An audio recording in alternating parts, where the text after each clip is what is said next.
Melihat ke langit cerah, si burung merpati. Merpati terbang tinggi ke ufuk timur. Perkenalkan, nama saya Afika Nurbaiti dari SD Negeri 13 Tanjung Pinang Timur. Assalamualaikum warahmatullahi wabarakatuh. Hai semua, hari ini Afika akan membawakan sebuah cerita yang sangat menarik yang berasal dari daerah Natuna, Provinsi Kepulauan Riau. Mau tahu bagaimana ceritanya? Yuk dengarkan cerita Afika. Asal mula Selat Nasi. Alkisah, di daerah Natuna, Provinsi Kepulauan Riau, terdapatlah sebuah pulau yang bernama Pulau Subi yang dikuasai oleh seorang datuk kaya. Sang datuk kaya memiliki seorang istri bernama Cikwan dan seorang putri yang cantik bernama Nilam Sari. Bertahun-tahun berlalu, Nilam Sari pun telah tumbuh dewasa. Ia tumbuh menjadi putri yang cantik dan berbudi pekerti luhur. Rupanya kabar tentang Nilam Sari ini sudah tersebar luas hingga sampailah ke kerajaan Palembang. Mendengar kabar tersebut, Permaisuri pun lantas memanggil putranya, Pangeran Mahkota Demang Adijaya. Putraku Pangeran Mahkota Demang Adijaya, kamu telah dewasa sekarang. Kau telah menuntut ilmu hingga ke pelosok Nusantara. Sebenarnya kamu sudah layak untuk menduduki tahta, tetapi masih ada satu kekuranganmu. Maafkan Anandamu ini, kira-kira apa yang masih menjadi kekurangan Ananda, sehingga Ibunda memanggil Ananda kemari. Kau belum mempunyai istri. Syarat penting untuk menjadi raja adalah memiliki seorang permaisuri. Maafkan putramu ini, hanya saja belum ada gadis yang memikat hati Ananda. Ibunda mendengar di Pulau Subi sana ada seorang wanita yang cantik dan berbudi pekerti luhur. Namanya Nilam Sari. Wanita seperti itu sangat layak untuk menjadi permaisuri. Baiklah Ibunda, jika itu sudah menjadi kehendak Ibunda, Ananda bersedia menikah dengan Nilam Sari. Setelah itu, keesokan harinya, seluruh keluarga istana mulai sibuk mempersiapkan segala hadiah-hadiah dan hantaran yang akan diberikan kepada keluarga Datuk Kaya Pulau Subi. Setelah semuanya siap, Raja mengutus beberapa utusan untuk melamar Nilam Sari. Mereka pun pergi menggunakan kapal yang sangat besar dan mewah dan dikawal oleh kapal-kapal lainnya. Sesampainya di Pulau Subi, mereka pun langsung memberitahu maksud kedatangannya. Cantik memanjat pohon ara, nampaknya cantik berseri laman. Besar hajat kami tidak terkira hendak memetik bunga di taman. Rumah besar, alangnya besar, rumah Datuk Perdana Menteri.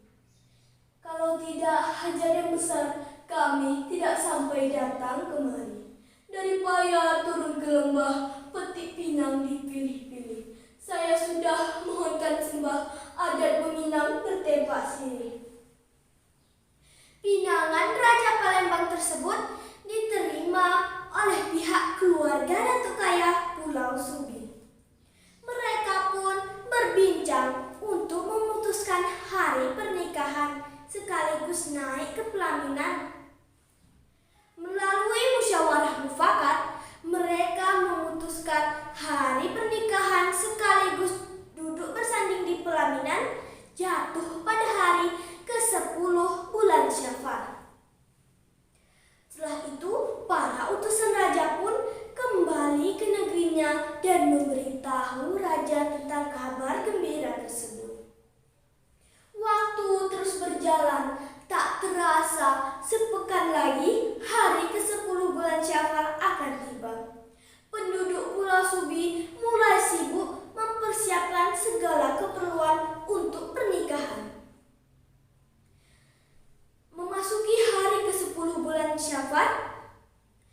Semua persiapan untuk pernikahan pun telah selesai.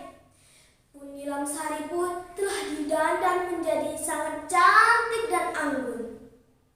Namun sangat disayangkan, hingga hari menjelang siang, arak-arakan pengantin pria dari negeri Palembang tak kunjung tiba. Datuk Kaya pun mulai gelisah. Tenanglah bang, barangkali mereka juga sedang di perjalanan. Namun sayangnya, tampaknya kesabaran Datuk Kaya mulai habis. Mereka benar-benar keterlaluan. Mereka telah ingkar janji. Tenanglah bang, barangkali mereka mengalami halangan di perjalanan. Datuk Kaya dan seluruh penduduk Pulau Subi pun terus menunggu, dan tibalah hari ke-13 bulan Syawal, barulah rombongan arak-arakan pengantin pria dari negeri Palembang pun tiba. Tak menunggu lama, mereka pun langsung dinikahkan dan didudukkan di atas pelaminan. Namun di balik itu, Cik Wan merasa bingung bagaimana cara menyambut tamu dari Palembang, dikarenakan semua jamuan sudah basi. Bang, apa sebaiknya kita ganti makanan tersebut dengan yang baru, karena semua makanan telah menjadi basi?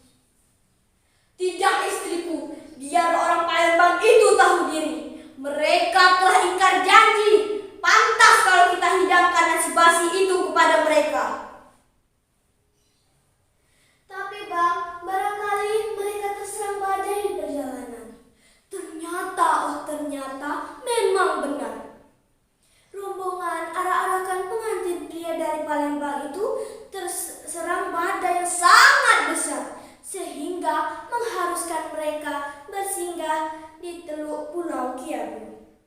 Hal tersebut dikatakan langsung oleh Pangeran Mahkota Demang Adijaya kepada Nilamsari saat duduk di pelaminan. Namun sangat disayangkan, kabar tersebut tak sempat terdengar oleh Datuk Kaya. Lagi pula, Datuk Kaya memang tidak mau tahu masalah tersebut. Bang, sebaiknya kita ganti makanan tersebut dengan makanan yang baru. Kita akan malu jika kita hidangkan makanan tersebut. Kau boleh tidak punya malu, tetapi aku punya. Kalau kamu tidak memindahkan permintaanku, gugurkan aku ke talak 1. Namun, Datuk Kaya tetap tidak mengindahkan permintaan istrinya tersebut. Malah, dia langsung mempersilahkan kepada para tamu dari Palembang untuk mencicipi makanan itu. Cicipilah apa adanya yang tersedia.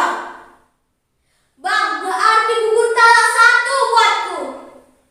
Hei Cik Wan, bukan hanya talak 1 yang gugur, tapi talak 3 kujatuhkan padamu. Kah ucap Datuk Kaya sambil menghambur-hamburkan nasi basi tersebut.